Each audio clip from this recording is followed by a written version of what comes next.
കാറിൻ്റെ ശരാശരി വേഗത 84 km/മണിക്കൂർ. ഒരു മിനിറ്റിൽ ഈ കാർ എത്ര ദൂരം സഞ്ചരിക്കും?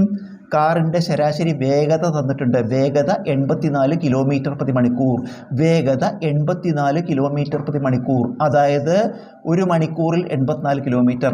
ഒരു മണിക്കൂറിൽ 84 കിലോമീറ്റർ ദൂരം സഞ്ചരിക്കും. ഒരു മണിക്കൂറിൽ കാർ എത്രയാണ്? 84 കിലോമീറ്റർ ദൂരം സഞ്ചരിക്കും. ഒരു മണിക്കൂറിൽ 84 മീറ്റർ. ഈ ഒരു മണിക്കൂർ പറഞ്ഞാൽ നമുക്കറിയും, അതായത് 60 മിനിറ്റാണ്. 60 മിനിറ്റാണ്. അപ്പോൾ ഒരു മണിക്കൂറിൽ 84 കിലോമീറ്റർ എന്ന് പറഞ്ഞാൽ 60 മിനിറ്റിൽ എത്രയാണ്?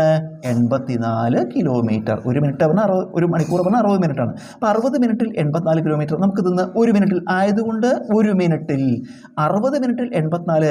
അപ്പോൾ ഒരു മിനിറ്റിലോ ഹരിച്ചാൽ മതി. എന്താണ്? 84/60. നമുക്ക് 4 കൊണ്ട് പഠിച്ചെടുക്കാം. 4 കൊണ്ട് 21/15. നമുക്ക് 3 കൊണ്ട് പഠിച്ചെടുക്കാം. 7 3 21, I 3 15. അപ്പോൾ 7/5 കിട്ടി. നമുക്കിതിനെ അംശത്തിനെയും ഛേദത്തിനെയും 2 കൊണ്ട് ഗുണിച്ചാൽ 7 2 14/I 2 10. 10 ആക്കിയാൽ ഹരിക്കാൻ എളുപ്പമാണ്. അതുകൊണ്ടാണ് അങ്ങനെ ചെയ്തത്. 10 ആക്കിയാൽ ഹരിക്കാൻ എളുപ്പമാണ്. 10 കൊണ്ട് ഹരിക്കുമ്പോൾ എന്ത് ചെയ്താൽ മതി? ഒരു ദശാംശ സ്ഥാനം ഇടത്തോട്ട് നീക്കിയാൽ മതി. ഒരു സ്ഥാനം ഇടത്തോട്ട്. അപ്പോൾ എന്ത് കിട്ടി? 1.4. അതായത് ഒരു മിനിറ്റിൽ 1.4 കിലോമീറ്റർ. ഒരു മിനിറ്റിൽ 1.4 കിലോമീറ്റർ ദൂരം സഞ്ചരിക്കും. നമുക്കിതിനെ വേണമെങ്കിൽ മീറ്റർ ആക്കാം. കിലോമീറ്ററിനെ മീറ്റർ ആക്കാൻ എന്താ ചെയ്യുക?